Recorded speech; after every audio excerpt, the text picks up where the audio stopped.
Hi hello friends, ఈ రోజు మనం ఈ వీడియోలో వచ్చేసి డూ, డస్, డిడ్ ఇవి ఎక్కడ ఉపయోగించాలి, ఎలా ఉపయోగించాలి అనే దాని గురించి తెలుసుకుందాం. మనకు నార్మల్గా సబ్జెక్ట్స్ ఎన్ని ఉంటాయి? I, we, you,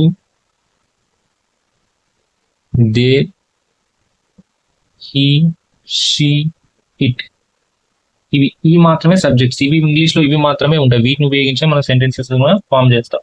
so do ఎక్కడ వస్తుంది, డస్ ఎక్కడ వస్తుంది, డిడ్ ఇవి వీటికి ఉపయోగించాలనే దాని గురించి ఇప్పుడు మనం తెలుసుకుందాం. ఇందులో ఫర్ ఎగ్జాంపుల్ చూసినట్లయితే ఐ, వి, యు, దే వీటికి ఏమొస్తుంది అంటే డూ వస్తుంది. వీటికి ఏమొస్తుంది? డూ. ఇవి వచ్చినప్పుడు డూ అనేది యూజ్ చేసుకోవాలి. ఈ షీట్లు వచ్చినప్పుడు డస్ అని ఉపయోగించాలి. ఇవి వచ్చినప్పుడు డస్ అని ఉపయోగించాలి.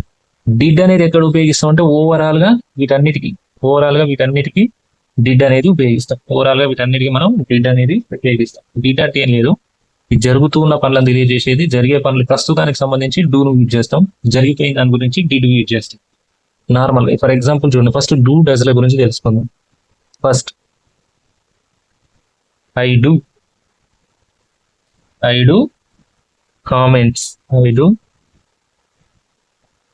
I do comment others. నేను ఇతరులను విమర్శిస్తాను. ఐ డూ కామెంట్స్ అదర్స్ అంటే నేను ఇతరులను విమర్శిస్తాను అని చెప్పే సందర్భంలో ఇది వాడు.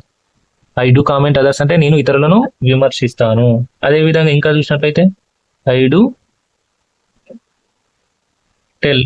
టెల్ లైస్ అంటే నేను అబద్ధాలు చెప్తాను.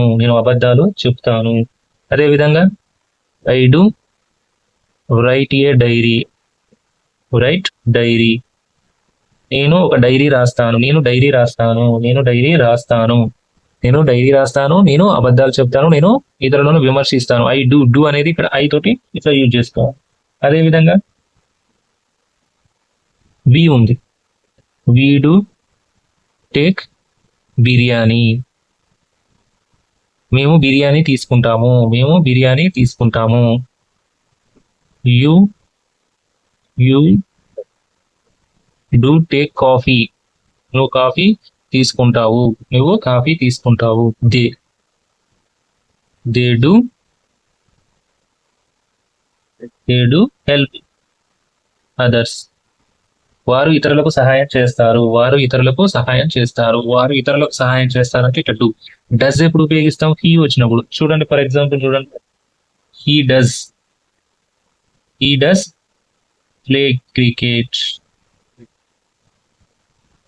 అతడు క్రికెట్ ఆడతాడు. She does Singh A song. ఆమె పాట పాడుతుంది. అట్లా ఈ విధంగా మనం సెంటెన్సెస్ అనేది ఫామ్ చేసుకోవచ్చు. ఓన్లీ ఇది ఎక్కడ వస్తుంది? ఈ షీట్లు వచ్చినప్పుడు మాత్రమే.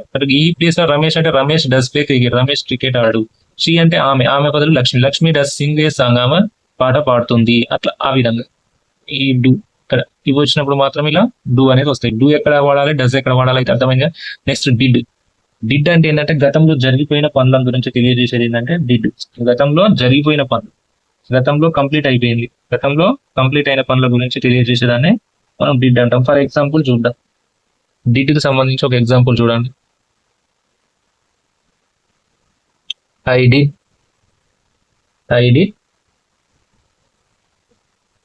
Did read news paper yesterday. నేను నిన్న వార్తాపత్రిక చదివాను. రీడ్ అంటే చదవడం. డిడ్ అంటే జరిగిపోయింది. ఐ అంటే నేను. ఎస్టర్డే నిన్న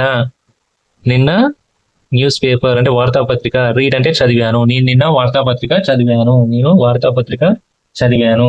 నెక్స్ట్ తర్వాత ఇంకా అట్లా విధంగా ఇంకా మళ్ళీ చాలా క్రియేట్ చేసుకోవచ్చు. ఫర్ ఎగ్జాంపుల్ హీ తోటి చూడండి. He did go to college yesterday అంటే అతడు నిన్న కాలేజ్కి వెళ్ళాడు. ఆమె ఈ ప్లేస్ లో షీ పెట్టామనుకో, ఆమె నిన్న కాలేజ్కి వెళ్ళింది.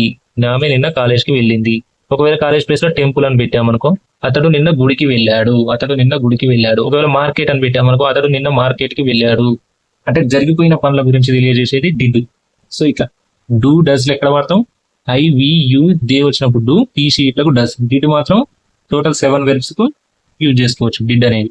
సో ఇప్పుడు డిడ్ డూ గురించి కూడా అయిపోయింది. సో నెక్స్ట్ వీడియోలో మనం ఏం చేద్దామంటే వాజ్ వర్ ఇంకా ఉంటాయి, హ్యాస్ బీను, హ్యావ్ బీను, ఇలాంటి దాటి గురించి తెలుసుకోండి. ఓకే, ఇలాంటి ఇన్ఫర్మేషన్ వీడియోస్ కోసం మన ఛానల్ని సబ్స్క్రైబ్ చేయండి, లైక్ చేయండి, షేర్ చేయండి. Thank you. మన ఛానల్ నేమ్ వచ్చేసి Shri Ganesh official. Okay, thank you.